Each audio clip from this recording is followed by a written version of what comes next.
क्या हुआ? चलती गाड़ी में गोली लगी है? जी हाँ सर, आइडेंटिटी कार्ड मिला है उसके जेब में, जीत नाम लिखा है उस पर। गोली यहाँ दाहिने कंधे में लगी है, हार्ट बाल बाल बच गया है। मगर सर गोली राइट लंग से आर पार निकल गई है। गोली अभी भी बॉडी के अंदर ही है, ऑपरेशन करके निकाल रहे हैं। हालत कैसी है? बहुत खराब है सर, वेरी क्रिटिकल। ये लेकर आए? जी सर। आपने देखा है सब? आप लेकर आए हैं? जी हाँ, सब कुछ इतनी जल्दी हुआ कि अभी तक यकीन नहीं हो रहा कि ऐसा हो सकता है। कौन सी ट्रेन में थे आप लोग? जी, ग्रांट रोड से 8 बजे की फास्ट लोकल पकड़ी थी, फर्स्ट क्लास का डिब्बा। वो जगह याद है जहां गोली लगी थी? Exact spot? जी, जोगेश्वरी पीछे रह गया था और गाड़ी गोरेगांव की तरफ जा रही थी। अच्छा ये बताओ कि तुम कहाँ पर थे? जी मैं यहाँ बैठा था। कहाँ पे? ऐसे। अच्छा। मैं पेपर पढ़ रहा था। और वो आदमी कहाँ था? वो आदमी वहाँ खड़ा था। जरा दिखाइए कैसे? भाई साहब जरा इस तरफ आइए। ऐसे? बिल्कुल ऐसे? हाँ ऐसे, वो बाहर की तरफ देख रहा था। बाहर की तरफ? फिर क्या हुआ? फिर वो एकदम चीख कर उधर गिर गया था। कहाँ पे?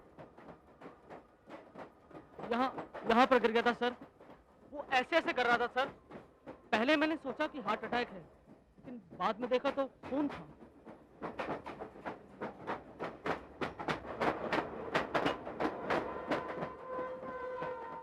एग्जैक्टली वो जगह बता सकते हो जहां उसे गोली लगी?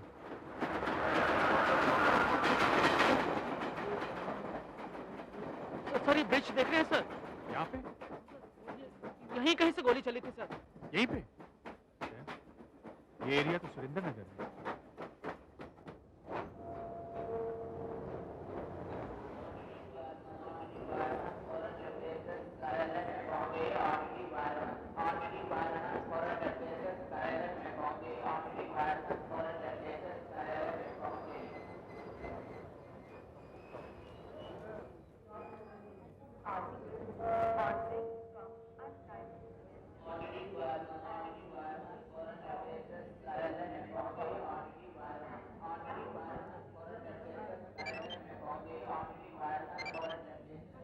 हाँ शाह, क्या होश आ गया है? दैट्स गुड, उसे होश आ गया है। हॉस्पिटल चलते हैं और पता करते हैं कि आखिर हुआ क्या था। Come on, fast. देखिए,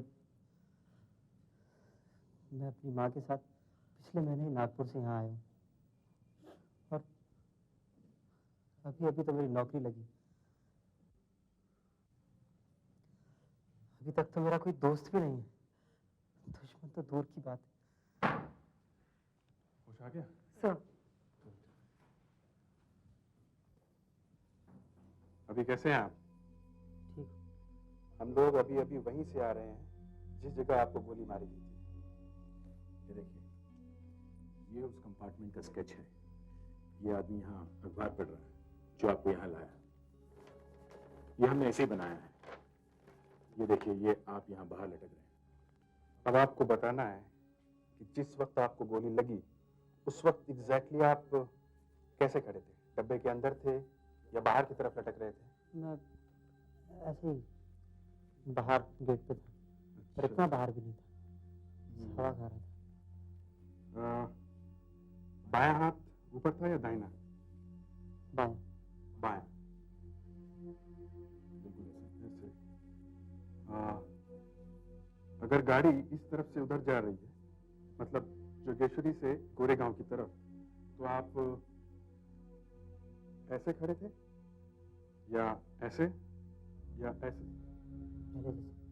पहले जैसे, मतलब आप ऐसे खड़े थे और गोली यहाँ लगी, मतलब। मगर साहब, किसी ने मुझ पर गोली क्यों चलाई? मैंने किसी का क्या बिगाड़ा है जो कोई मेरी जान का दुश्मन बन गया? मैं तो पहली बार ट्रेन में सफर कर रहा था और पहली बार में ये सब हो गया। बड़ी अजीब बात है, बेचारा पहली बार ट्रेन में सफर कर रहा था और गोली भी लग गई। Really sad. अभिजीत, उसके शरीर में गोली यहां से घुसी और यहां जाकर अटक गई। देखो, गोली यहां से घुसी, इस दाएं लंग को चीर कर इस पिछली पसली में जाकर अटक गई। एक्सक्यूज मी सर, हाँ बोलो भाई।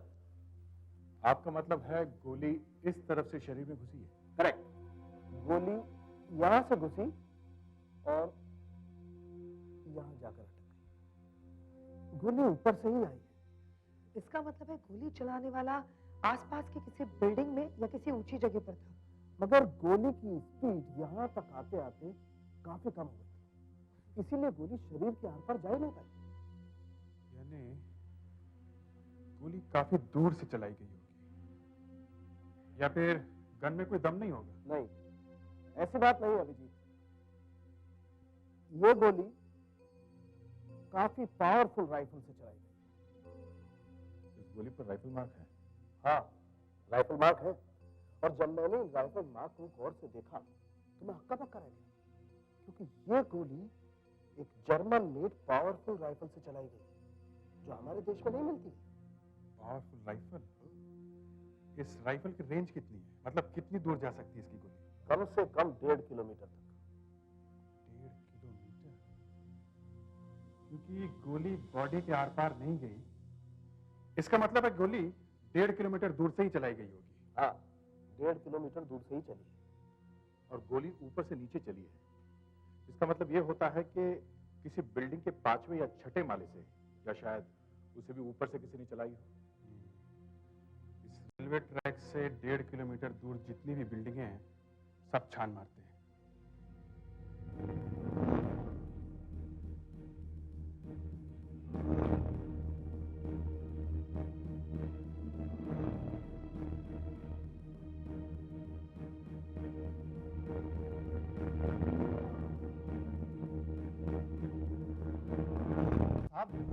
रास्ता किधर है?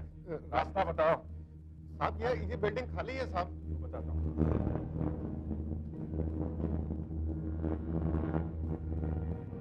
देखिए, कुछ भी नहीं है, कुछ भी नहीं है, सब खाली है। सर, ये देखिए, यहाँ से तो बिल्कुल साफ दिखाई दे रहा है। तो नीचे वाले ट्रैक के सामने तो पेड़ आ रहे थे। हाँ,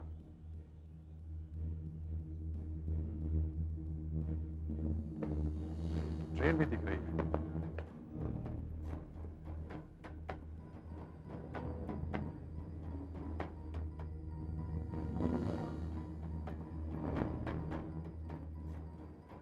एकदम क्लियर व्यू है।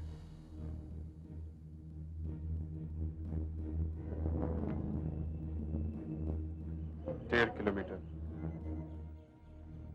यही फ्लैट होना चाहिए। साहब मैं बोला ना, ये बिल्डिंग बिल्कुल खाली है, इसमें कोई नहीं रहता। मैं अकेला वॉचमैन है इधर। साहब इधर कोई गलती से भी नहीं आता है। और साहब अगर कोई बंदूक जैसी चीज कोई लेने आता तो मेरे को तो दिखाई देता ना। सूखी मिट्टी जूते के साथ अंदर आई होगी। आशा, ये ब्रश और पॉलिथीन देना।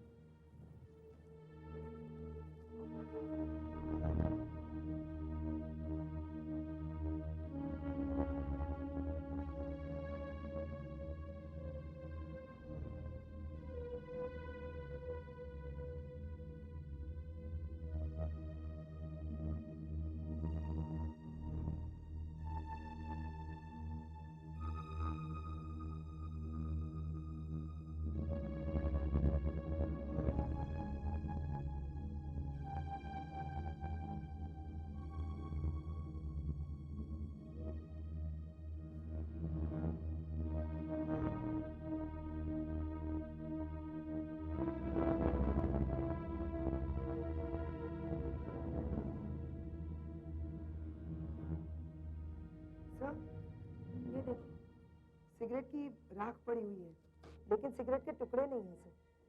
अगर यहाँ कोई नहीं आया तो ये सब क्या है? मालूम नहीं साहब। काफी कुछ हुआ यहाँ पर। साहब मैं बोला ना, यहाँ कोई नहीं आता है, ये बिल्डिंग बिल्कुल खाली है।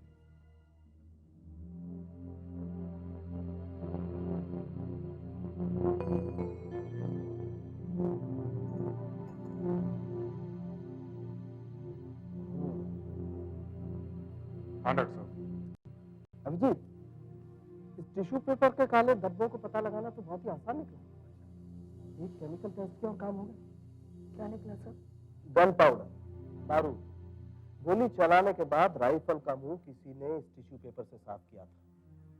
मतलब अब ये बात तो साफ है कि गोली उसी कमरे में से ही चली है। हाँ, वो तो छोड़ो, लेकिन ये पूछो कि सिगरेट की राख में क्या मिला? बता भी दीजिए डॉक्टर साहब, क्या मिला? चरस।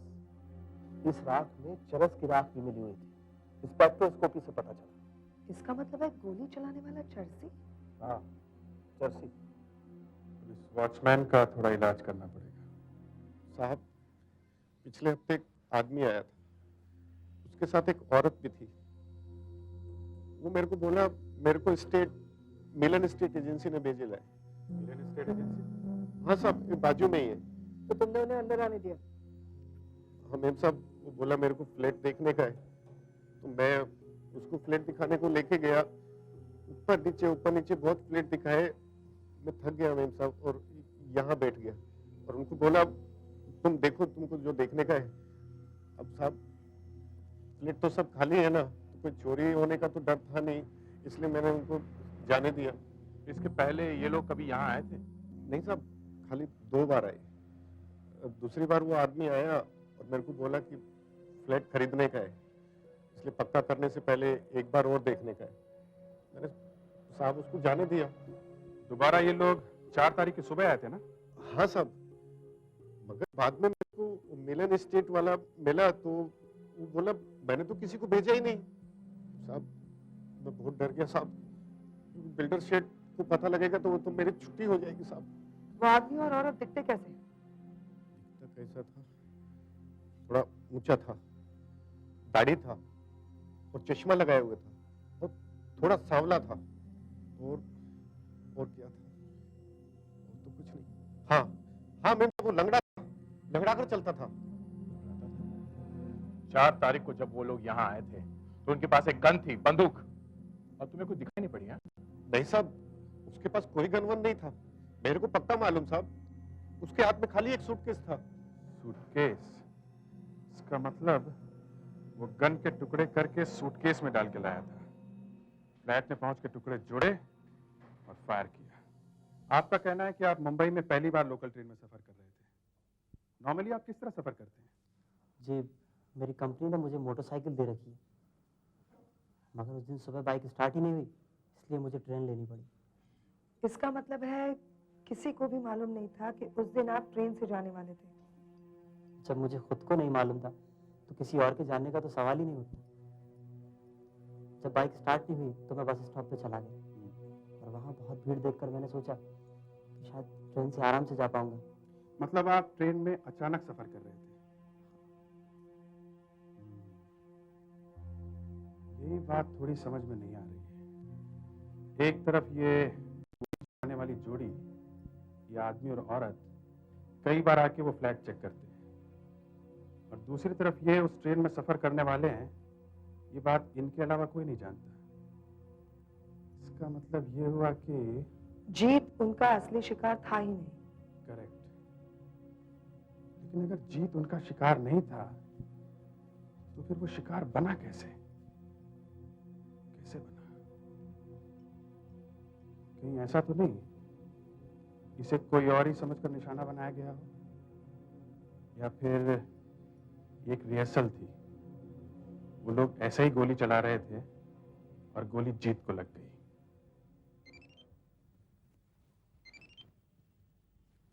हाँ दया, बोलो। क्या कह रहे हो? अब ये केस इसके आगे हमारे हाथ में नहीं है? मतलब मगर कैसे? इस केस के बारे में आपने अब तक जो भी जानकारी हासिल की है वो सब आप मेरे हवाले कर दीजिए। पेपर्स, नोट्स, डॉक्यूमेंट्स जो भी है सब अभी इसी वक्त। क्या हो रहा है यहाँ? ये मिस्टर शमशेर है, दिल्ली से आए हैं। ये चाहते हैं कि हम इस केस की फाइल्स इनके हवाले कर दें। हेलो, ये रहा आपके डीसीपी साहब का ऑर्डर। इसमें लिखा है कि इस केस के सारे पेपर्स मेरे हवाले कर दिए जाएं। आप चाहें तो उनसे फोन पर बात कर सकते हैं। वो तो हम करेंगे ही, लेकिन आप सीआईडी ऑफिस में आकर इतनी अथॉरिटी से पेपर्स मांग रहे हैं तो आप कुछ ना कुछ तो जरूर होंगे। मगर इस तरह अचानक केस आपको सौंपते जरा इज्जत वाली बात है। देखिए, मैं जानता हूं आप लोग इस केस को बहुत अच्छे तरीके से हैंडल कर रहे हैं। आप लोग बहुत काबिल अफसर हैं, इसमें मुझे कोई शक नहीं है, लेकिन मुझे अफसोस के साथ कहना पड़ रहा है कि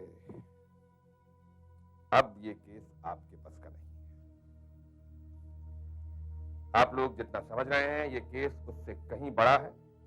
इसका संबंध पूरे देश से है और इसीलिए मैं यहां सॉरी, लेकिन हम इस केस की तह में पहुंचने ही वाले हैं। मैं डीसीपी साहब से बात करके आपको जवाब दूंगा। देखिए, मैं इंटेलिजेंस डिपार्टमेंट से हूं। आपके डीसीपी साहब इस केस की सीरियसनेस को अच्छी तरह से समझते हैं। वो वही करेंगे जो हम चाहते हैं। देखिए, ट्रेन में सवार एक आदमी को चलती गाड़ी में गोली लगी है। हमें पता लगाने की कोशिश कर रहे हैं कि गोली किसने और क्यों मारी है। अब अचानक इस केस का संबंध पूरे देश से जुड़ जाता है, कैसे? वो ऐसे कि आज से 2 हफ्ते पहले बॉर्डर के पास जिमौरी गांव के करीब बॉर्डर सिक्योरिटी फोर्स और घुसपैठियों के बीच जबरदस्त फायरिंग हुई थी। उनमें से 3 घुसपैठिए मारे गए, 1 पकड़ा गया, लेकिन 2 बच निकलकर भागने में कामयाब रहे। एक आदमी, एक औरत। आदमी की टांग में गोली लगी, लेकिन फिर भी वो भाग निकला। जिन लोगों को हम ढूंढ रहे हैं, वो आदमी भी तो लंगड़ा कर चलता है ना। हाँ, और उसके साथ भी एक औरत है। ये लोग अच्छी हिंदी बोलते हैं। इनके पास आर्म्स कौन से मिले? लेटेस्ट वेपन्स, और इनमें से कुछ लोगों के पास तो हाई पावर्ड जर्मन राइफल्स हैं। German rifles?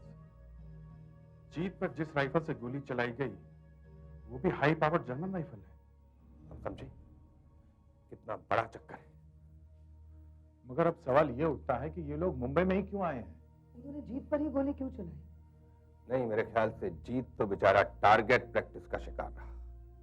वो लोग ये देखना चाहते होंगे कि ये राइफल कितनी दूर तक मार कर सकती है।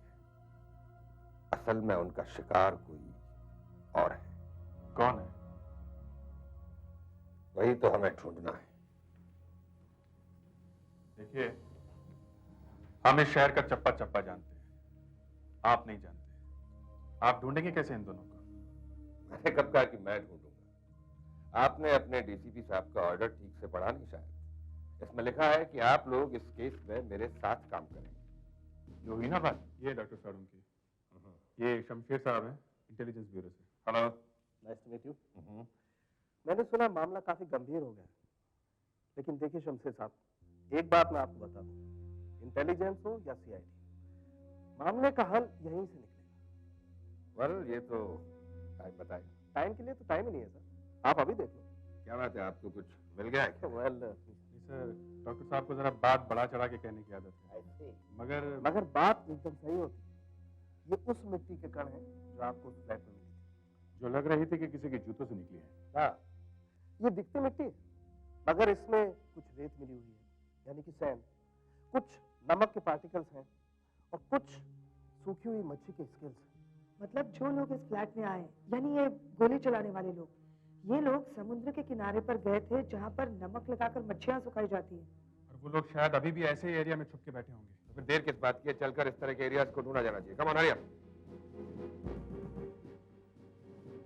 डॉक्टर सालम के आपसे मैं बाद में मिलूंगा फुर्सत से। आप काफी काम के आदमी लगते हैं। Thank you.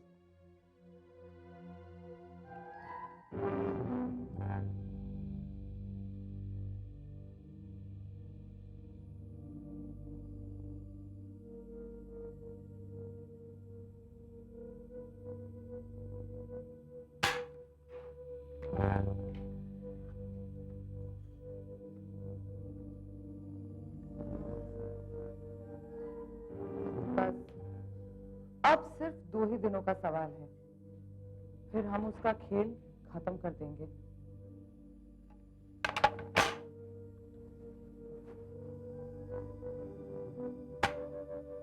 हाँ, बस 2 ही दिनों का सवाल है। ये वो जगह हैं जहाँ मच्छी सुखाई जाती है। वो आतंकवादियों की जोड़ी इन्हीं जगहों में से कहीं छुपी होगी। तो पूछिए अपने खबरियों से। वही कर रहे हैं। इन एरिया में अपने जितने भी इन्फॉर्मर्स हैं, सबको खबर कर दो। पता नहीं अब वो लोग ऐसे दिखते भी है या नहीं। शायद इन लोगों ने अब तक अपना भेष भी बदल लिया होगा। हम तो सिर्फ इतना ही जानते हैं कि वो लंगड़ाता है। शायद वो अपने टांगों के इलाज के लिए किसी डॉक्टर के पास या किसी क्लिनिक में जाएगा। हम उस डॉक्टर को ढूंढ सकते हैं। सबसे इंपॉर्टेंट बात यह है कि उनमें से एक या दोनों चरस पीते हैं। वो लोग जरूर किसी चरस बेचने वाले के पास जाएंगे। अरे वाह, मुझे तो लगा था अकल हम सिर्फ इंटेलिजेंस वालों के पास ही होती। नहीं सर, भगवान ने कुछ अकल सीआईडी वालों की तरफ भी फेंकी है। देख रहा हूँ आप लोगों ने काफी कुछ ढूंढ निकाला। सर, अपना नारायण इस एरिया में पता कर सकता है। अपना गोली भाई भी तो है यहाँ, वो मदद करेगा। और चमकू भी तो है। मैं लॉटरी और देवी से बात करती हूँ। और यहाँ इस करारवाड़ी में मेरा एक खास आदमी है। सभी बार्स और क्लब्स में घूमता रहता है रात भर। हर किसी की खबर रखता ही है। करता क्या है?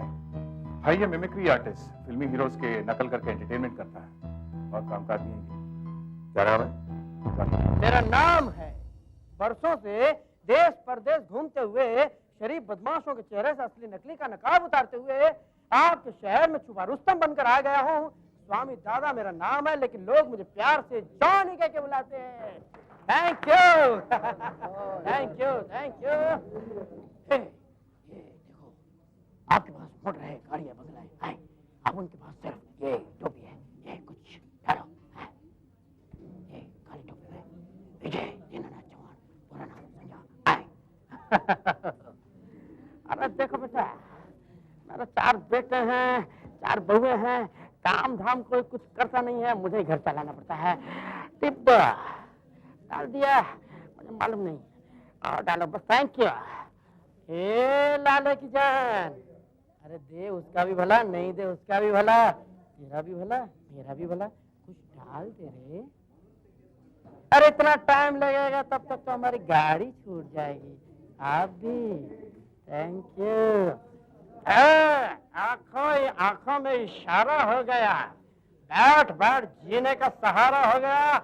आप हमारे इस महफिल में आ गए, हमारा कल्याण हो गया। कुछ डाल दो इस टोपी में, खाली टोपी का भी कल्याण हो जाए। डाल बच्चे डाल। Thank you. मेरा भी भला, मेरा भी भला। Thank you. तालियां। Thank you. ओके।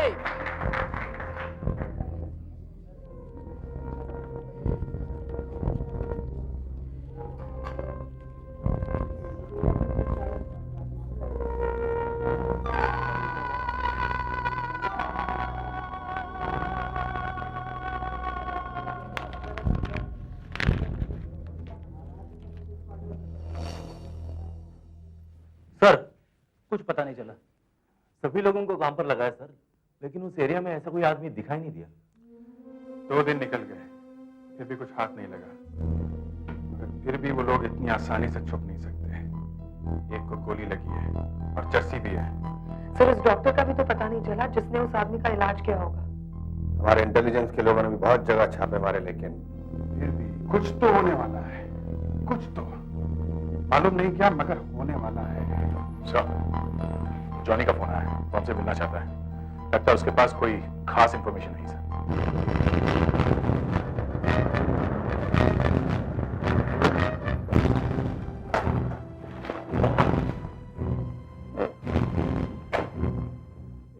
भाई, ये तो आप पूरी बारात उठा ले आए। हाँ जॉनी, बताओ क्या खबर है? जय भाई, मैं हमेशा की तरह दीना क्लब में अपना आइटम पेश कर रहा था। सबकी नजर मुझ पे थी और मेरे सब पे। मैं हर चेहरे को गौर से देख रहा था। दोस्तों, राज साहब फरमाते हैं, ऐसा चेहरा है तेरा जैसे रोशन सवेरा। ऐसा चेहरा है तेरा जैसे रोशन सवेरा। जिस जगह तू नहीं, उस जगह है अंधेरा। जिस जगह तू नहीं, उस जगह है अंधेरा। तेरी खातिर फरिश्ते, तेरी खातिर फरिश्ते सर पे इल्जाम लेंगे। हुस्न की बात चली तो सब तेरा नाम लेंगे। Thank you thank you thank you thank you. Johnny मेरा नाम है और आप सब लोगों की सेवा करना मेरा काम है। Thank you. हम है राही प्यार के, हमसे कुछ न वाली है। जो प्यार से मिला हम के वाली है। धूप थी नसीब में तो धूप में लिया है दम। चांदनी मिली तो हम चांदनी के हो लिए। हम है राही प्यार के, हमसे कुछ न बोलिए। प्यार से मिला। दया भाई, प्लीज इतनी दया करना मुझ पे। सब लोग मुझे कॉमेडियन समझते हैं, मिमिक्री आर्टिस्ट समझते हैं, और यही कर करके तो मैं अपना घर चलाता हूँ। किसी को बताना नहीं कि मैं खबरी हूँ। मुझे भी जिंदा रहना है। ऐसा क्यों सोच रहे जॉनी भाई? हम ऐसा भला क्यों करेंगे?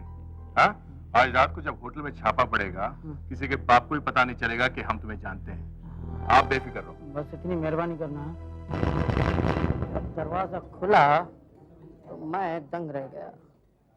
दो हसीन आंखें मेरी तरफ देख रही थी और दिल धड़क धड़क करके कह रहा था कि जॉनी बेटे आज तेरी मंजिल यहीं पर है, लेकिन याद रख अगर उन दो हसीन आंखों को पता चल गया कि चोर है, उचक्का है, छोटी मोटी चोरियों में बार बार जेल जा चुका है और हाल ही में जेल तोड़कर भागा है, तो उन दो हसीन आंखों में तेरे लिए नफरत किसी और कुछ भी नहीं रहेगा। Thank you, thank you, thank you. और आप क्या हैं? आखिर तो आप एक फूल हैं, फलाद नहीं है। अजीब बुलबुल है, किसी बाग के सयाद नहीं है।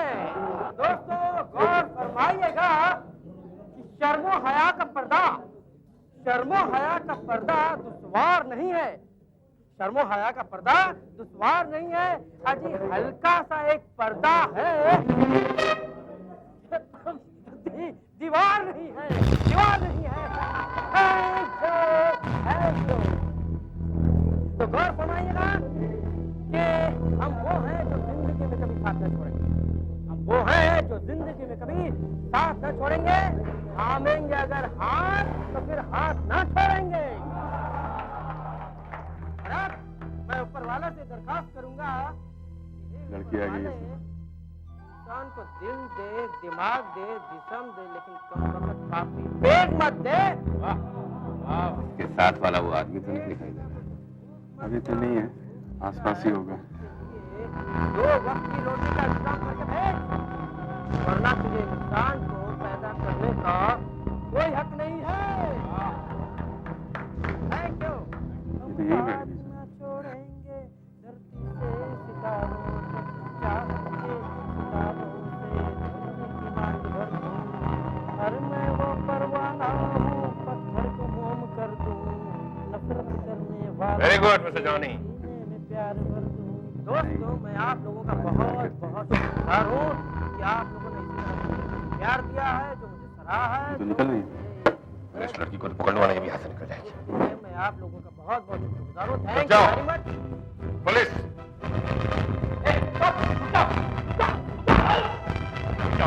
अपने आप को हमारे हवाले कर दो। तुम्हारा खेल खत्म हो गया। हाथ ऊपर, हाथ ऊपर। उसको ही पकड़ो, चरस वाले को पकड़ो उसे। ब्यूरो ले चलो। छोड़ दो मुझे, छोड़ दो।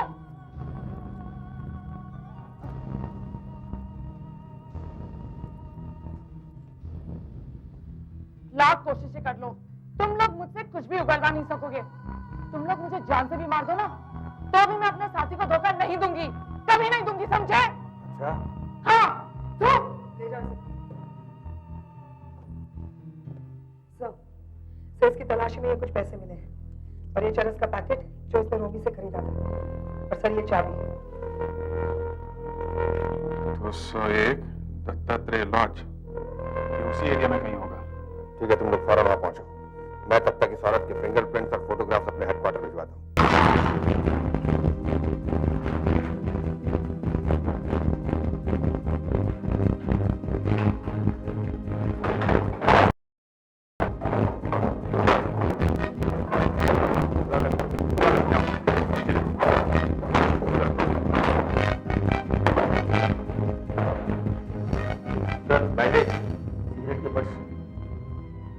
सर यहाँ के वेटर से पता चला है कि वो आदमी 1 घंटा पहले अभी आया था। उसका मूड बहुत उखड़ा हुआ था, आया जल्दी से अपना सूटकेस उठाया और चला गया। आई एम श्योर ये वही सूटकेस है जिसमें गन रखा हुआ था। ना उसे पता चल गया कि लड़की पकड़ी गई, इसलिए बाहर निकला है।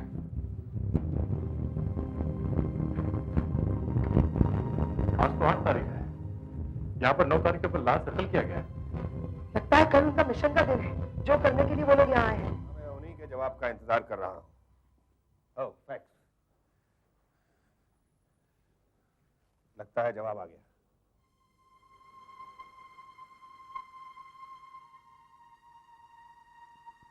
औरत की तो पहचान हो गई। हाँ।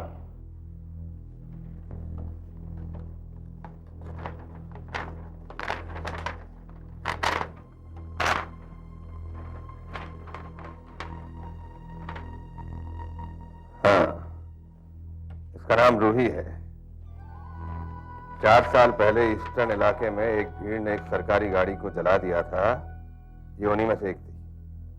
कुछ महीने ये जेल में रही, लेकिन फिर छूट गई। पुलिस को शक था कि इसका संबंध कुछ आतंकवादियों से था। लेकिन सर ये आतंकवादी बनी क्यों? कोई तो वजह होगी। ये रही वजह। इसके दोनों बड़े भाई आतंकवादी थे। 7 साल पहले डेमर नगर में इनके ग्रुप का आर्मी के साथ एनकाउंटर हुआ, जिसमें दोनों मारे गए थे। डेमर नगर? हाँ, ये तो बहुत बड़ा ऑपरेशन था और उस वक्त इस ऑपरेशन के इंचार्ज थे जनरल भटनागर। एक मिनट में जरा दिल्ली फोन लगाता हूँ।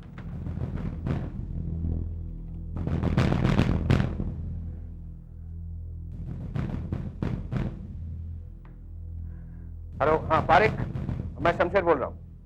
अच्छा पारिक, जरा ये पता करो कि इन दिनों क्या रिटायर्ड जनरल भटनागर का मुंबई आने का कोई प्रोग्राम था? हाँ जल्दी, मैं होल्ड करता हूँ। सर क्या आपको लगता है वो लोग जनरल भटनागर को ही मारने वाले हैं? अगर जनरल भटनागर इस शहर में है तो। हाँ पारिक, क्या यही है? 7 तारीख को आए हुए हैं? अच्छा अभी जल्दी से मुझे एड्रेस दो उनका। हाँ तुरंत फोन करो मुझे। अब इसमें कोई शक नहीं है कि उनका टारगेट जनरल भटनागर है। हाँ पारिक, हाँ एड्रेस बोलो। JN रोड, मिलन बाग, कृति नगर। फोन नंबर क्या? फोन काम नहीं कर रहा? ये कैसे हो सकता है? सर उस राइफल की रेंज 1.5 किलोमीटर है। इसका मतलब वो लोग बंगले से 1.5 किलोमीटर के एरिया के अंदर अंदर ही होने चाहिए। तो अब कोई और हमें मारना चाहता है, लेकिन हम ऐसा होने नहीं देंगे सर। हमारे ऑफिसर्स चारों तरफ घूम रहे हैं। जब तक जनरल साहब इस कॉटेज में है तब तक तो इनका कोई बाल भी बांका नहीं कर सकता। जनरल साहब, वो स्नाइपर जरूर कहीं छुपकर इस बात का इंतजार कर रहा होगा कि आप इस कॉटेज से बाहर निकलें और वो आपको अपना टारगेट बनाए। आशा, तुम ऊपर चली जाओ और बायनाकुलर से आसपास की सभी बिल्डिंग्स पर नजर रखो, लेकिन जरा ध्यान से। वो कहीं ना कहीं से तुमको जरूर देख रहा होगा। राइट ठीक है सर? हम लोग यहाँ पर हैं। ये घर का दरवाजा है। इसका मतलब वो इस एरिया की किसी भी बिल्डिंग में होगा।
ये कौन आ गया? कौन है ये है कौन?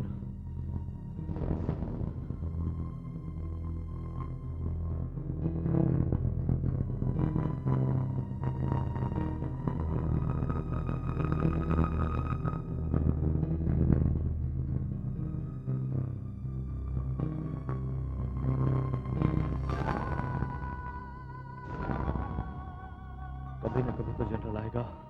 क्या हुआ? कहाँ छुप गया है समझ में नहीं आ रहा है।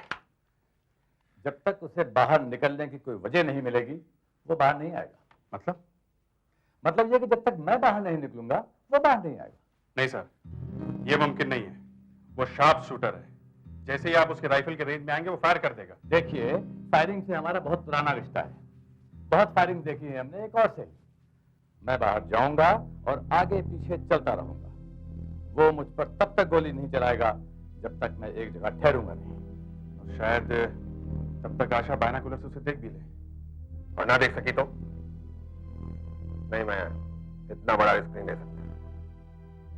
No no sir. देखिए, खतरों से खेलना हम फौजियों का पेशा है।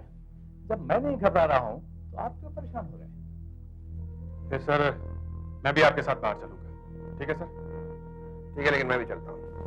हम आपको दोनों तरफ से कवर रखेंगे।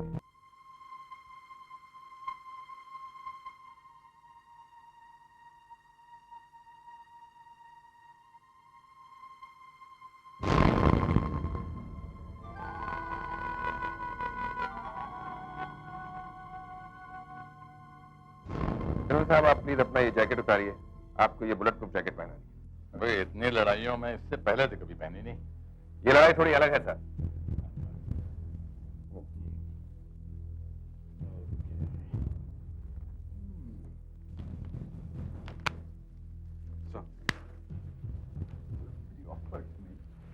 Sorry about that.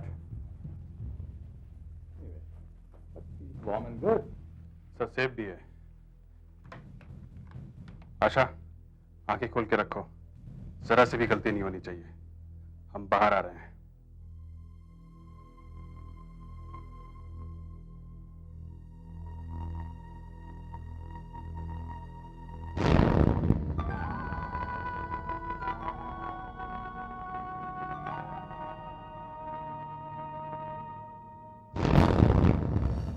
ये कौन आ रहा है बार बार?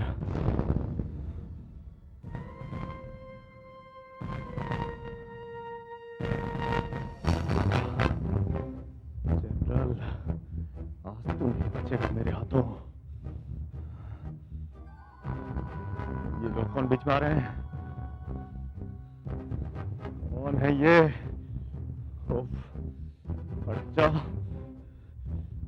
कौन है ये?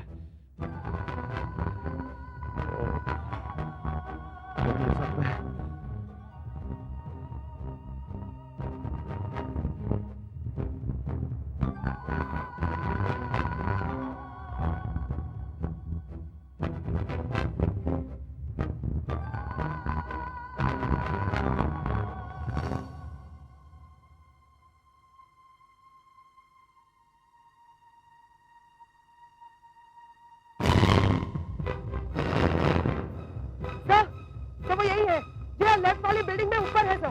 सर, पूरा सर, पूरा आप तो विस्तार है। आप चलिए ना, अंदर चलिए। आप चलिए, आप चलिए, आप चलिए ना, अंदर चलिए।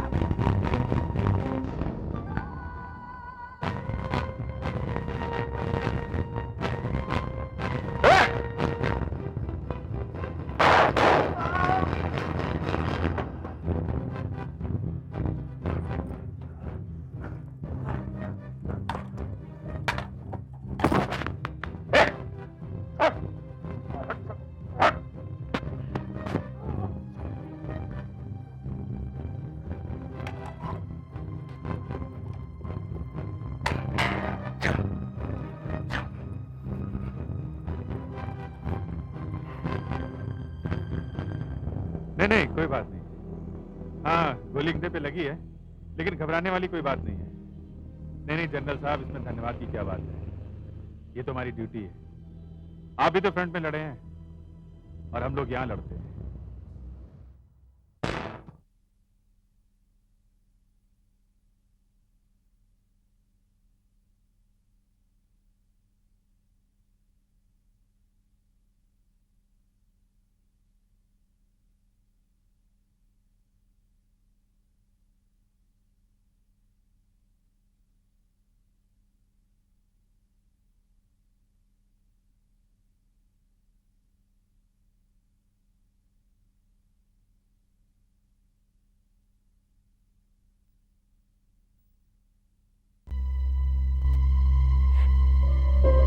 राकेश यहाँ मुंबई आया था 5 तारीख को।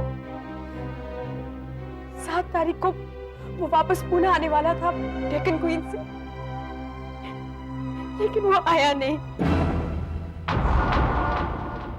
एक बात बताइए, आपको ये कैसे मालूम कि वो डेक्कन क्वीन से आने वाले थे? उन्होंने पुणे से ही बुकिंग करवाई थी। मगर वो उस ट्रेन में बैठे या नहीं, ये नहीं मालूम आपको? ये तो नहीं पता। उनके पास मोबाइल फोन है? हाँ है, लेकिन बंद है, कोई उठा ही नहीं रहा है। अच्छा, आपने पुणे पुलिस में रिपोर्ट लिखवाई है? हाँ लिखवाई है, लेकिन अभी तक कुछ पता नहीं चला। वैसे आप करती क्या हैं? सर ये एक डॉक्टर है, हम दोनों कॉलेज में साथ में ही पढ़ते थे। आपके पति मुंबई में ठहरे कहाँ थे? सायन में, मंगल लॉज में। आपके पास राकेश का कोई फोटो तो होगा, लाई हैं आप?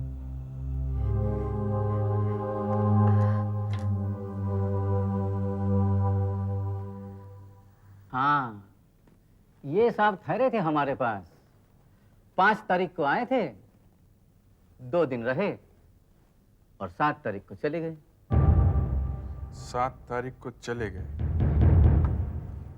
7 तारीख को चले गए तो इनके पास कुछ ना कुछ सामान तो होगा ही। वो यहाँ से गए कैसे थे? टैक्सी वैक्सी तो मंगवाई होगी ना? जी हाँ, टैक्सी हमारे वॉचमैन ने ही मंगवाई थी।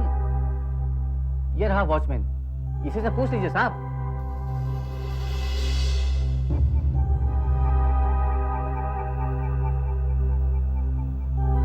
ये आदमी 7 तारीख को यहाँ से गया था, इसके लिए टैक्सी तुम्ही ने मंगाई थी ना?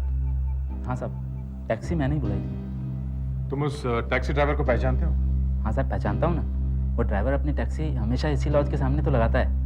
वो क्या है कि भाड़ा अच्छा मिल जाता है ना साहब। कितने बजे आता है वो यहाँ? वैसे तो सुबह सुबह ही आता है, पर ये 2-3 दिन से दिखाई नहीं दिया।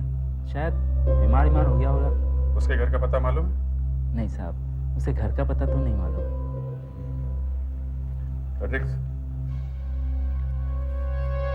तुम टैक्सी यूनियन के ऑफिस में जाओ और उस ड्राइवर के बारे में पता करो। Yes sir. हम सीएसटी जाते हैं। रिजर्वेशन ऑफिस में जाकर डेक्कन क्वीन ट्रेन का रिजर्वेशन चार्ट निकलवाना पड़ेगा 7 तारीख को। मुझे नहीं लगता वो लोग हमें आसानी से चार्ट दिखाएंगे, पेपर वर्क बहुत होता है। वैसे मायूस मत हो, दया अभी तो अंदर घुसे भी नहीं है। फिर भी रिजर्वेशन चार्ट ट्रेन के साथ पुणे जाता है, फिर वापस आता है। एक कॉपी यहाँ भी तो रहती है ऑफिस में। चलो।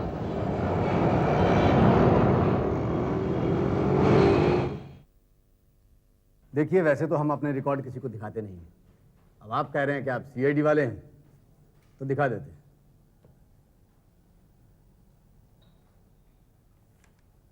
ये देखिए, ये है डेक्कन क्वीन का 7 तारीख का चार्ट। इसके मुताबिक राकेश कुमार की सीट का नंबर था CH14। ये 15 और 16 पे कौन है? 15 पे है कोई मिस अनीता और 16 पे है कोई मिस्टर मुरली। आपके पास इन दोनों का एड्रेस तो होगा? एड्रेस? हाँ। सर, एड्रेस तो रिजर्वेशन स्लिप पर जो पैसेंजर भर के देते हैं वही होता है। वो आपको बाहर रिजर्वेशन काउंटर पर मिल जाएगा। अच्छा, ठीक है। ये 16 नंबर वाला मुरली तो अभी तक पुणे में ही है। और अनीता जो 15 नंबर सीट पे थी वो कहाँ है? वो पुणे से वापस आ गई है, हमने उसे बुलवा लिया है। आती ही होगी। ये आ भी गई है लगता है।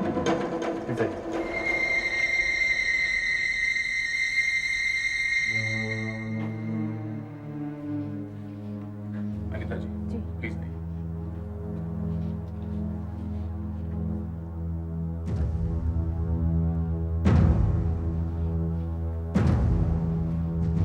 अनीता जी। जी। आइए बैठे। Thank you.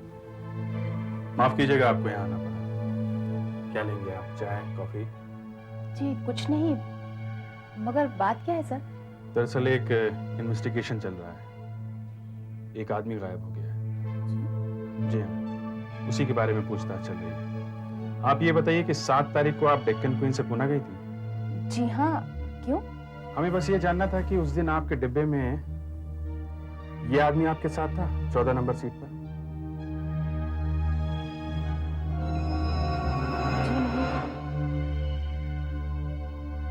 ऐसा कोई आदमी नहीं था। आपको अच्छी तरह याद है? जी हाँ, मेरे इस तरफ एक 30-35 साल का आदमी बैठा हुआ था, लेकिन वो ये नहीं था। और इस तरफ, हाँ याद आया, 14 नंबर सीट पर एक बुढ़ा आदमी बैठा हुआ था। आपको पक्का याद है? जी हाँ, क्योंकि वो ट्रेन चलने के काफी समय के बाद सीट पर आकर बैठा था और पूरे रास्ते वो सोता रहा और उसका सर जो है बार बार मेरे कंधे से टकराता था, इसलिए मुझे बहुत गुस्सा आ रहा था, तो इसलिए मुझे याद है सर। इसका मतलब राकेश उस ट्रेन से पुणे गया ही नहीं। रिजर्वेशन चार्ट पर राकेश का नाम लिखा हुआ है और सीट पर बैठा कोई और। ये अजीब बात है। चलो अच्छा हुआ कम से कम अनीता तो मिल गई। अगर वो बुड्ढा अनीता के कंधे पे बार बार नहीं सोता तो उसे याद भी नहीं रहता। ये जज बड़ा अजीब आदमी है। इसने बताया क्यों नहीं कि राकेश की जगह कोई और बैठा था सीट पर? देखिए, किसी भी ट्रेन के स्टेशन से छूटने के आधा घंटा बाद भी अगर कोई सीट खाली रहती है तो वो हम किसी दूसरे पैसेंजर को दे देते हैं, चाहे किसी के नाम पे भी अलॉट हो। अब नहीं आया पैसेंजर तो हम क्या करेंगे? इतने लोग खड़े होकर जा रहे हैं, सीट किसी और का काम आ जाती है। अगर आप सीट किसी और को देते हैं तो रिकॉर्ड तो होता होगा ना? बिल्कुल, रिकॉर्ड मेंटेन करते हैं उसका। उसको बकायदा चालान फाड़ के दिया जाता है, फिर चालान बुक ऑफिस में जमा करवा दी जाती है। अच्छा जरा देखिए, 7 तारीख को डेक्कन क्वीन का चालान आपके पास है क्या? 7 तारीख, एक मिनट।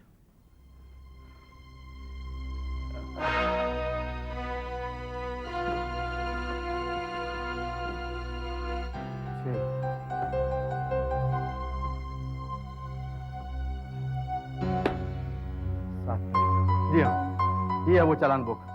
अब उस पे अगर किसी और ने सफर किया होगा 14 नंबर सीट के ऊपर तो इसमें चालान कटा होगा।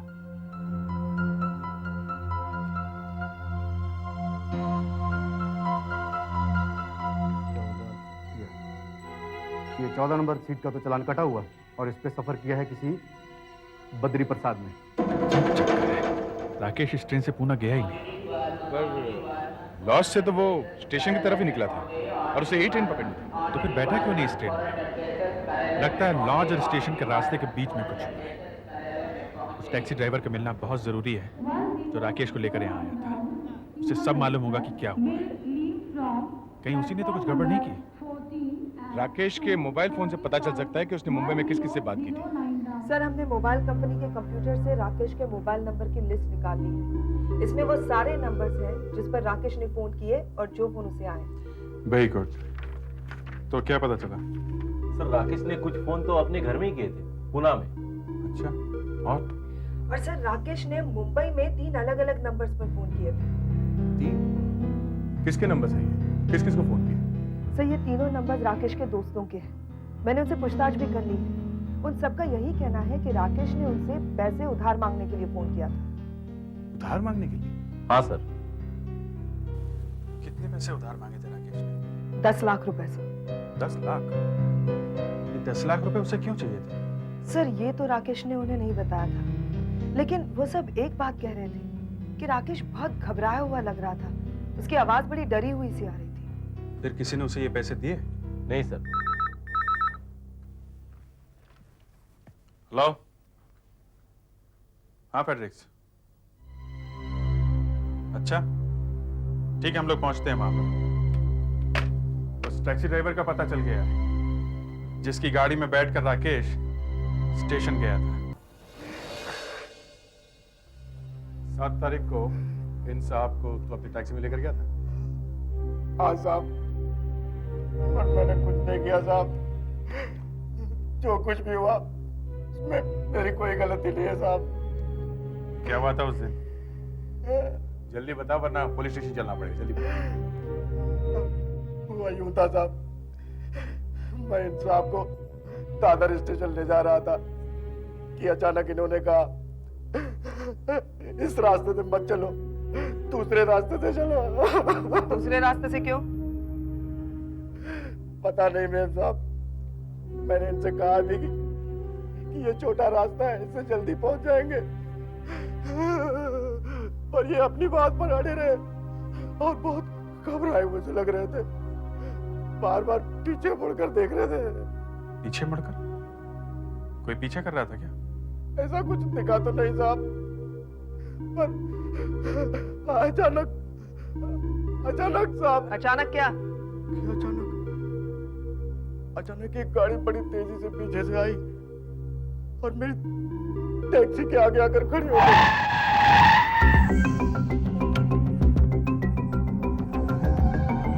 उतर मार निकल बोला था ना मेरे से पंगा मत ले, बोला था ना।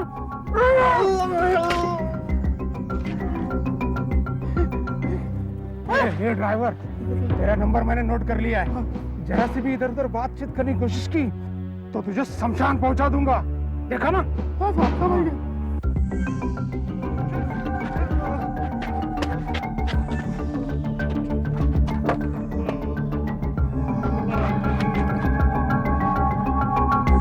मैं जानता हूँ साहब, मुझे कुछ करना चाहिए था, पर मैं क्या करूं? मेरे घर में बीवी बच्चे हैं साहब। हाँ ये तो है, लोग हमेशा बीवी बच्चों की वजह से ही चुप रह जाते हैं।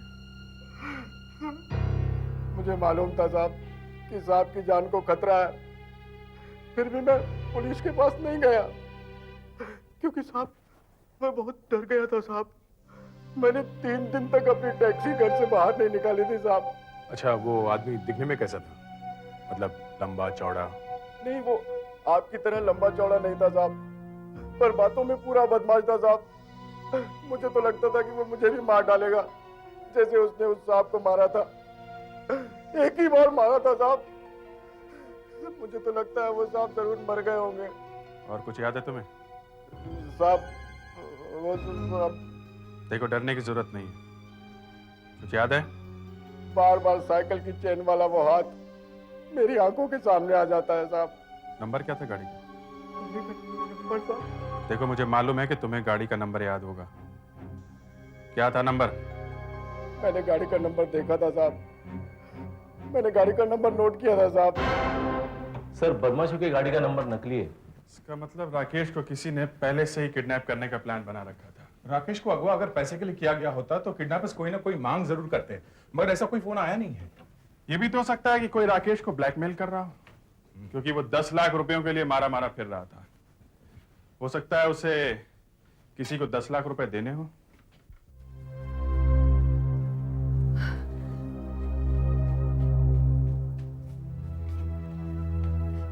राकेश का कुछ पता चला? देखिए, हमारा अंदाजा है कि किसी ने राकेश को किडनैप कर लिया है। किडनैप? मुझे लगता है कि राकेश पैसों के लिए मुंबई आया था। उसने 2 दिन में अपने 3 दोस्तों को पैसों के लिए फोन किया, और कोई मामूली रकम भी नहीं थी। 10 लाख रुपयों की जरूरत थी उसे। 10 लाख? 10 लाख रुपए तो हमने कभी एक साथ देखे ही नहीं है। 10 लाख तो बहुत होते हैं। देखिए, बुरा ना मानिए तो एक बात पूछूं, राकेश को कोई बुरी आदत तो नहीं थी, जैसे जुआ वगैरह? सर, ये तो बिल्कुल गलत बात है।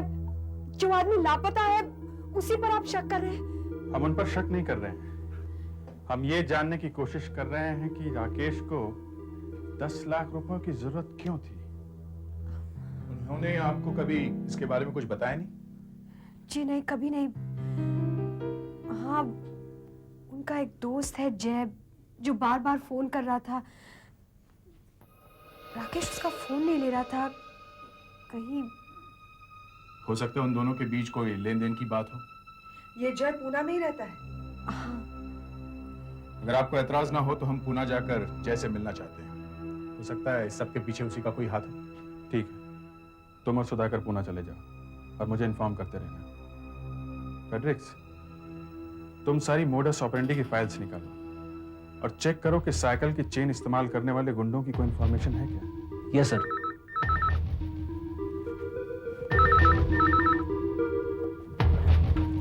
हेलो अभिजीत, एक लाश मिली। क्या? समुद्र के किनारे पर, बहुत बुरी हालत।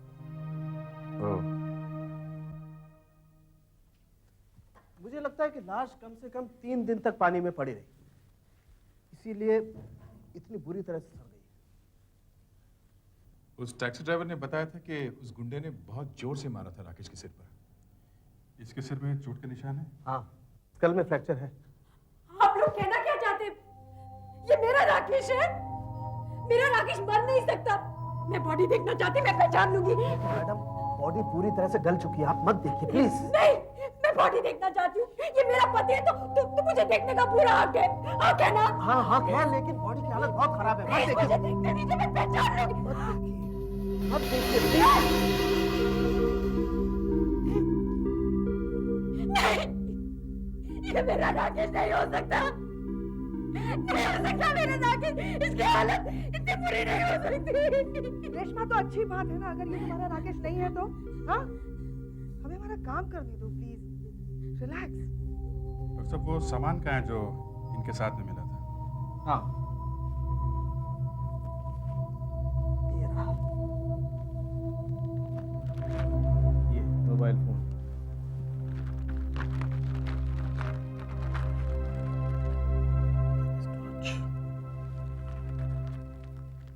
जरा ध्यान से देखिए, ये मोबाइल फोन और घड़ी राकेश की है क्या? प्लीज छूइए मत। हाँ,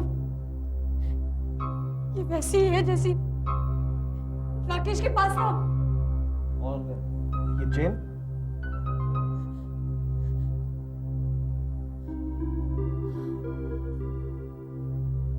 ये भी वैसी है। लेकिन ये जरूरी नहीं है कि राकेश की ही चीजें हैं। और लोगों के पास भी ऐसी चीजें हो सकती हैं। ये फोन, ये घड़ी। देखिए, हम पूरी छानबीन करेंगे। हम इनके फिंगरप्रिंट्स लेंगे, इनके दांतों का रिकॉर्ड देखेंगे। तब तक हम भी नहीं मानेंगे कि ये राकेश है। जैसे राकेश की उंगलियों के निशान के लिए तो हमें पुणे जाना पड़ेगा। मैं राकेश के दोस्त जय से पूछताछ करने के लिए पुणे जा ही रहा हूँ। वहां राकेश के घर से कोई ऐसी चीज ले आता हूँ जिस पर से उसके उंगलियों के निशान मिल सके।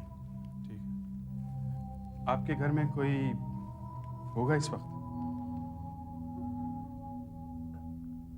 हाँ, मेरा देवर।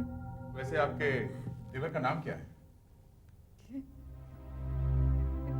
विनय। विनय। एड्रेस क्या है रेशमा का?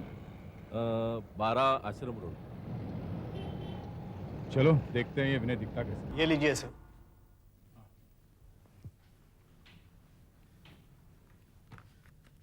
सर, उसने एक बार उसके एक दांत का रूट कैनल करवाया था। अच्छा। शायद तभी ये एक्सरे निकाला होगा। राकेश अक्सर इस्तेमाल करता हो ऐसी कोई चीज है घर में, जैसे ब्रीफकेस वगैरह? हमें राकेश की उंगलियों के निशान चाहिए। जी, ब्रीफकेस तो वो अपने साथ ले गए। कुछ और यहाँ पे तो सब चीजों पे हम सबके उंगलियों के निशान है। और क्या हो सकता है? हाँ हाँ सर, राकेश सोने से पहले कभी कभी पाइप पिया करता था। अगर आपको चाहिए तो मैं वो पाइप लाके दूं। इस पाइप से मुझे एक अच्छा प्रिंट मिला, एकदम साफ, अंगूठे का है। अब इस लाश के अंगूठे का भी प्रिंट निकाल कर देखते हैं, दोनों मैच करते हैं या नहीं। देखो, घबराना नहीं, मैं तो लाश देखता ही रहता हूं। अब इसे कांच की प्लेट पे रख के इसका फोटो निकालते हैं।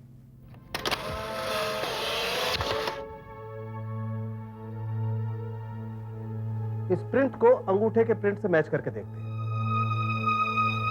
ये देखो अभिजीत, ये वो निशान है जो हमें पाइप पर से मिले। ये आइलैंड देख रहे हो?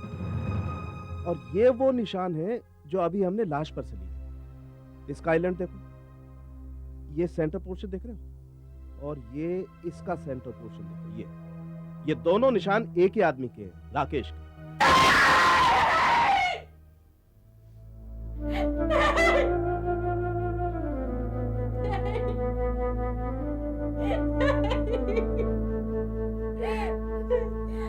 रेशमा, रेशमा, रेशमा, रेशमा, संभालो अपने आप को।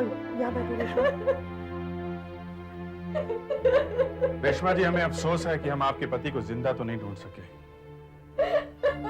मगर हम उनके कातिलों को जल्द से जल्द ढूंढ निकालेंगे।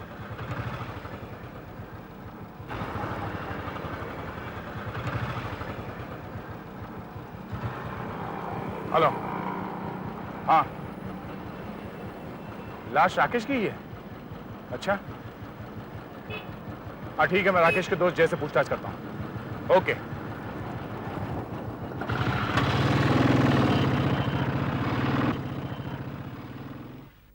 क्या राकेश मर गया? मार दिया गया ये कहना ठीक होगा मिस्टर जय। मार दिया गया? लेकिन राकेश को कोई मारना क्यों चाहेगा भाई? यही जानने के लिए मैं आपके पास आया हूं। मेरे पास? मेरे पास क्यों? राकेश पिछले कुछ दिनों से 10 लाख रुपए मांग रहा था लोगों से। क्यों चाहिए थे राकेश को ये 10 लाख रुपए? अजीब बात है, पैसे चाहिए थे राकेश को और आप पूछ रहे हैं मुझसे? क्योंकि मिस्टर जय, आप राकेश को बार बार फोन कर रहे थे और वो आपसे बात करने से कतरा रहा था। क्या उसने आपको कुछ पैसे देने थे? नहीं नहीं। बस साफ साफ बता दो, खून का मामला है ये। खून का मामला है? इसीलिए तो कह रहा हूं, सच बोल दो। सच बोलना ही पड़ेगा। अभी बोल दिया तो अच्छा है, वरना बाद में तो बोलना ही पड़ेगा। देखिए, राकेश ने मुझसे कोई पैसे नहीं लिए थे, बल्कि मैंने ही उसे 10 लाख रुपए रखने के लिए दिए थे। क्यों?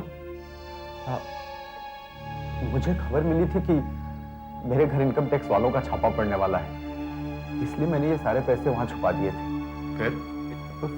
फिर क्या, 10-15 दिन हो गए, रेट पड़ा ही नहीं, और मैं फिर वापस उसके यहाँ पैसे लेने गया तो उसने पैसे दिए ही नहीं, है ना? उसने वो सारे पैसे शेयर मार्केट में लगा दिए, मार्केट गिर गई, पैसे डूब गए सारे। तो वो आपसे छिपने लगा। और आप राकेश के पीछे पीछे मुंबई भी गए थे ना? नहीं नहीं, मैं मुंबई नहीं गया था, मैं यही पूना में था। ओह, तो आपने यहीं बैठकर सारा काम करवा लिया। पैसे निकलवाने के लिए आपने एक गुंडे को बुलाया, उसे पैसे दिए और उस गुंडे से राकेश को किडनैप करवाया। उस गुंडे ने राकेश के सिर पे इतने जोर से मारा कि वो बेचारा मर गया। ये झूठ है, ये झूठ है। ठीक है दया, तुम वहीं पूना में ही उस पर नजर रखो और पता करो कि जय की जान पहचान किन किन लोगों से है और उनसे जय के बारे में पूछताछ करो। अभिजीत, जब जब मैं इस लाश के अंदर झांकता हूं, तब तब एक नई ही बात पता चलती है।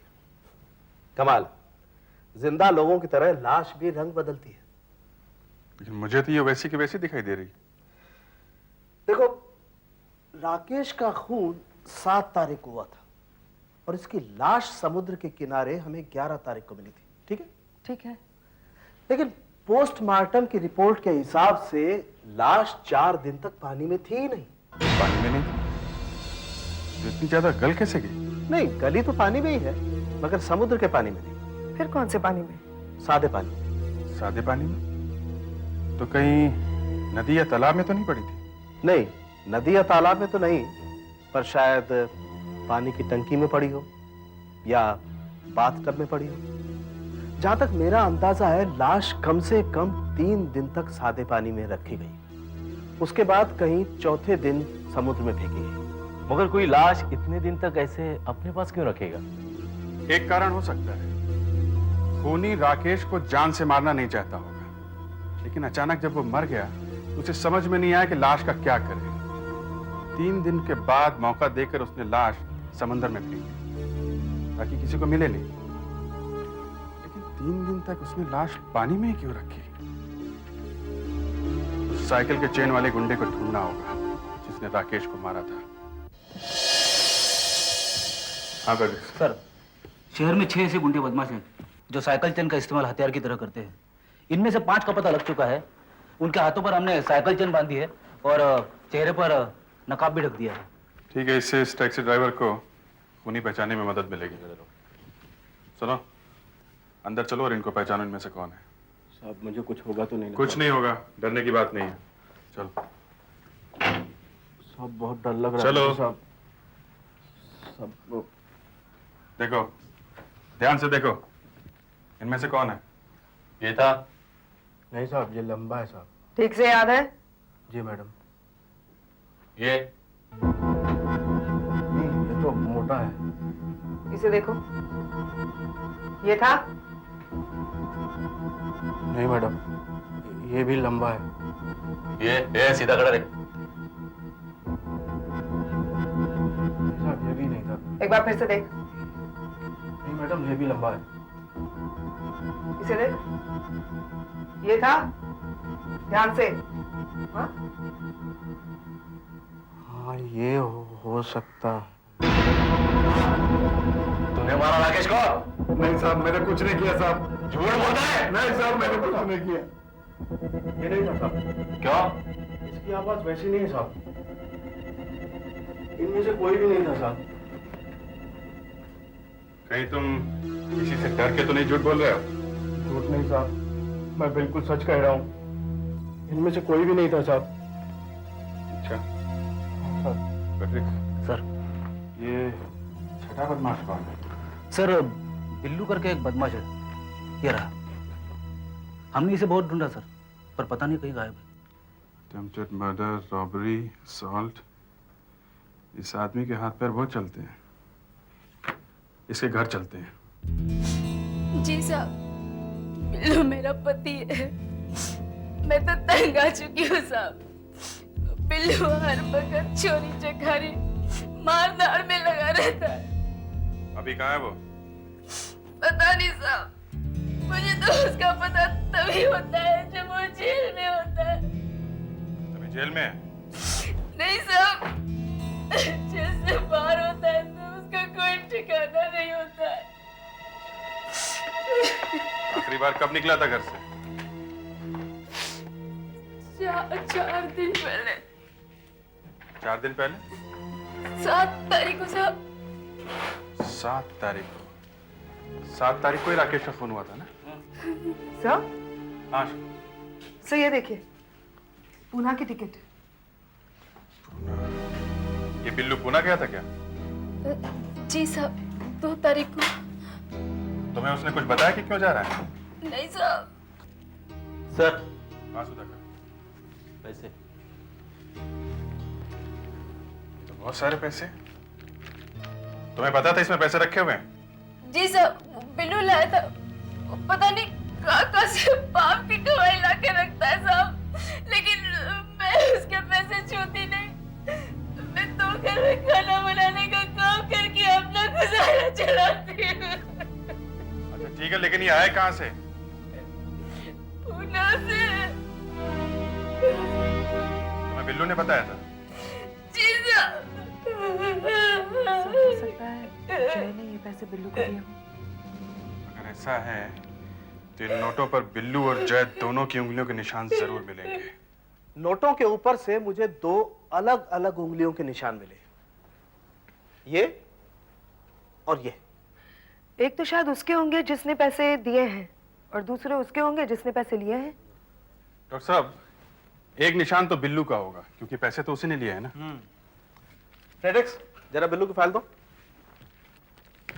ये देखो अभिजीत, पुलिस रिकॉर्ड में बिल्लू के जो फिंगरप्रिंट्स हैं वो इससे मैच करते हैं। ये फिंगरप्रिंट बिल्लू के ही हैं। इसका मतलब इसे ढूंढना होगा।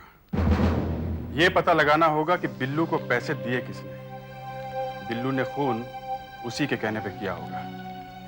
इस बिल्लू को जल्दी से जल्दी ढूंढो और दया को पूना में फोन करो। उनसे कहो कि जय और उसके जितने भी यार दोस्त हैं उन सब की उंगली के निशान लेके यहां भेजें। उन्हें इससे मिलाना है।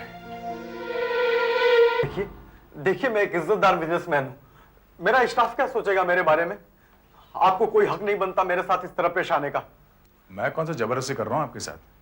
मैं आपसे सिर्फ इतना कह रहा हूं कि आप मुझे अपने फिंगरप्रिंट्स दे दीजिए, बस। मैं पहले अपने वकील से बात करना चाहता हूं। जरूर कीजिए, मगर इस वक्त शायद आपको वो भी यही सलाह देंगे कि आप अपने फिंगरप्रिंट्स दे दीजिए और सीआईडी की मदद कीजिए। अगर आप एक शरीफ आदमी हैं तो डर क्यों रहे? दे दीजिए फिंगरप्रिंट्स। डर कहाँ रहा हूं? चलिए हाथ आगे कीजिए।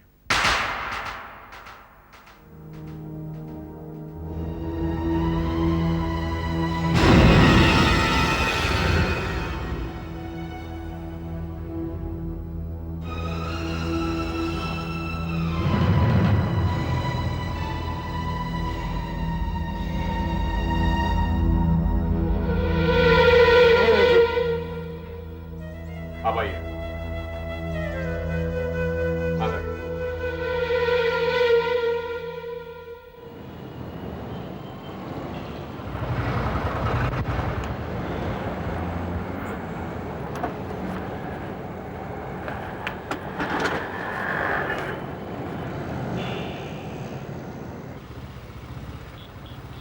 हे फॅक्स करायचं आहे.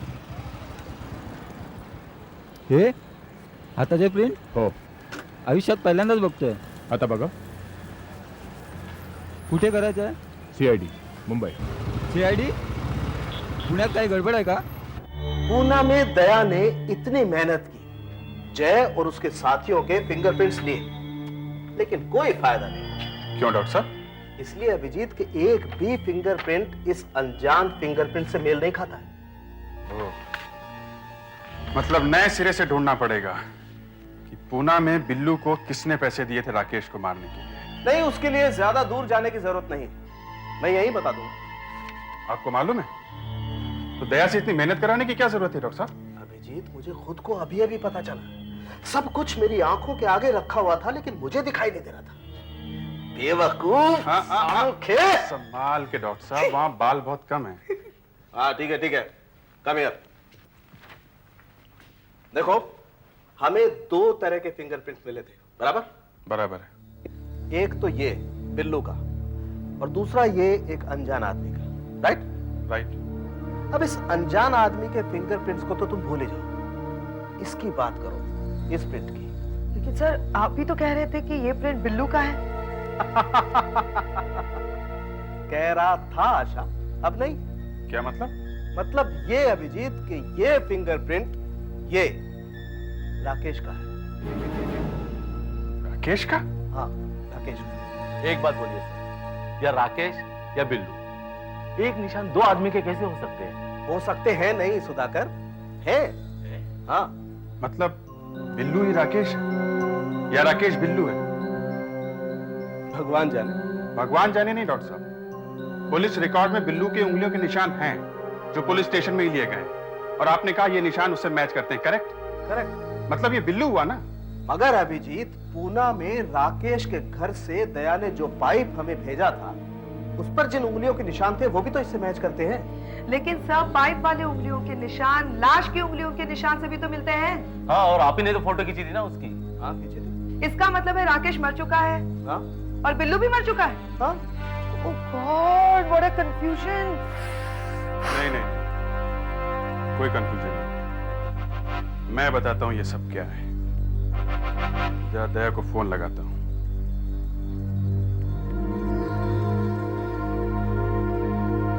दया, जो नाम मैं तुम्हें बताता हूं, तुम उस आदमी को पूना से अरेस्ट करके यहां ले आओ. ये लाश राकेश की नहीं है? लेकिन कल तक तो आप कह रहे थे ये लाश राकेश की ही है. तो आप इतना दुखी क्यों रही रेशमा जी? अगर ये लाश राकेश की नहीं है तो इसका मतलब आपके पति जिंदा हैं. तो फिर ये लाश है किसकी? ये लाश बिल्लू की है. बिल्लू की? और वो दांतों का एक्सरे और पाइप पर उंगलियों के जो निशान थे वो तो इसी के हैं ना? जी हाँ, इसी के हैं. मगर ये राकेश नहीं है. मतलब ये कि सिर्फ आपने कहा था कि ये दोनों चीजें राकेश की हैं, जबकि ये सारी चीजें बिल्लू की हैं. बिल्लू बार बार वही नाम बिल्लू. ये बिल्लू है कौन? बिल्लू वो आदमी है जो आपसे मिलने पूना आया था और जिसे आपने पैसे दिए थे. पैसे? मैंने किसी को पैसे नहीं दिए. नहीं दिए? आशा, इनकी उंगलियों के निशान लो. मैं नहीं दूंगी उंगली के निशान. क्यों दूं? क्योंकि बिल्लू के पास से हमें 50,000 रुपए मिले थे, जिनमें 2 आदमियों की उंगलियों के निशान हैं. एक निशान तो बिल्लू के हैं और दूसरे आपके हो सकते हैं. मेरे क्यों होंगे? मैं नहीं दूंगी निशान. आप इतना डर क्यों रहे? अगर आपने पैसे नहीं दिए तो आपके निशान नोटों पर उड़कर थोड़ी ना आ जाएंगे. कम ऑन रेशमा, दो ना निशान प्लीज. Come on please. जल्दी करिए प्लीज.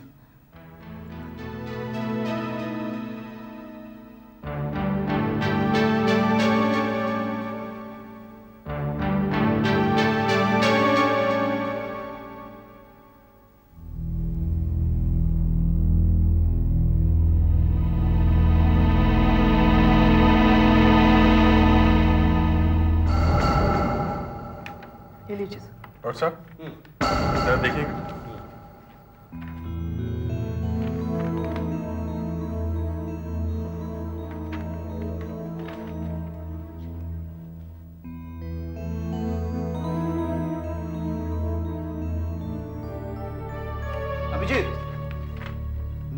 पर इन्हीं की उंगलियों के निशान है। अब बताइए रेशमा जी, आप तो कह रही थे कि आपने पैसे नहीं दिए। राकेश ने जय को 10 लाख रुपए देने हैं, पैसे उसके पास है नहीं, क्या करें? अपने आप को मरवा लिया, इंश्योरेंस से पैसे मिल जाएंगे। क्यों रेशमा जी, ठीक कह रहा हूं ना? अब चुप रहने से कोई फायदा नहीं है। पूना में आपका देवर बिना गिरफ्तार हो चुका है।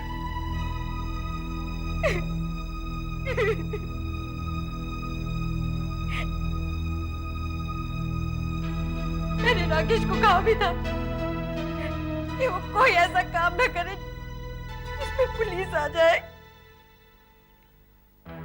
लेकिन उसने मेरी बात नहीं मानी।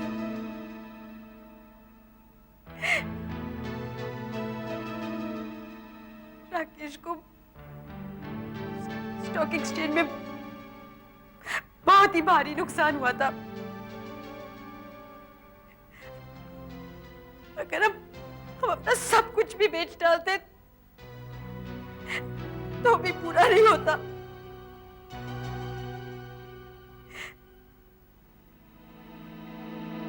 राकेश को डर था कि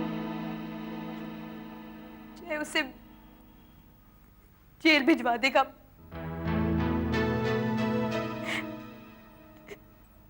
तो इसीलिए हमने ये प्लान बनाया। हमने सोचा कि 25 लाख रुपए मिलेंगे इंश्योरेंस के, और हम पूना छोड़कर दूर किसी शहर में जाकर रहेंगे।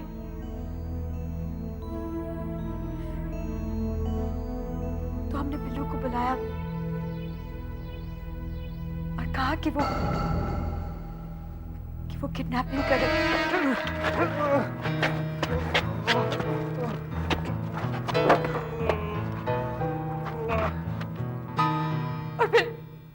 और फिर राकेश ने बिल्लू का खून कर दिया। बिल्लू की लाश 3 दिन तक बाथटब में रखी।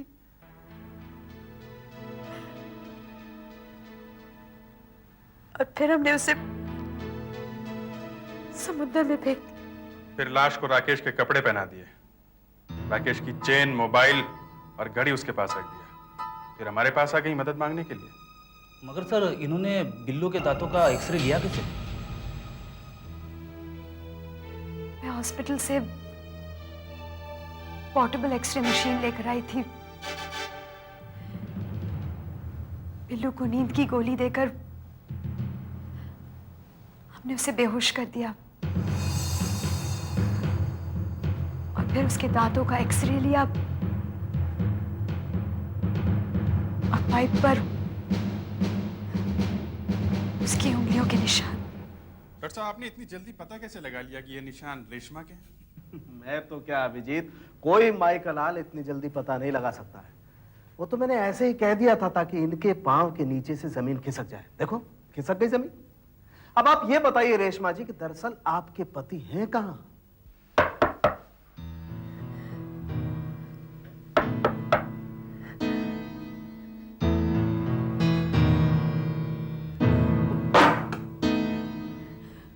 रेशमा, तुमने 2 बार नॉक किया, मैं समझ गया था कि तुम ही होगी।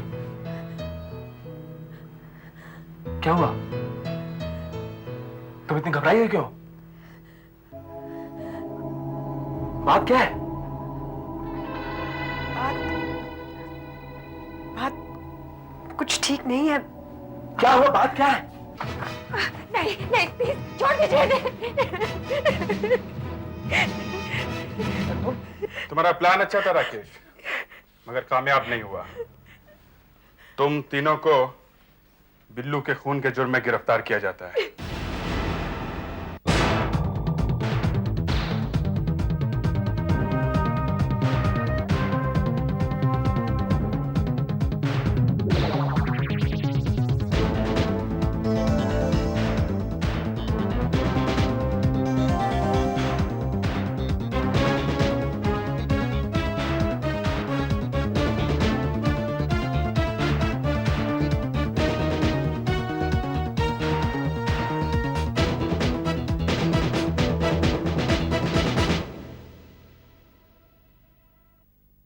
सीआईडी के और भी मजेदार और सस्पेंस से जुड़े एपिसोड्स को देखने के लिए हमारे चैनल को सब्सक्राइब करें और बेल आइकॉन दबाना न भूलें।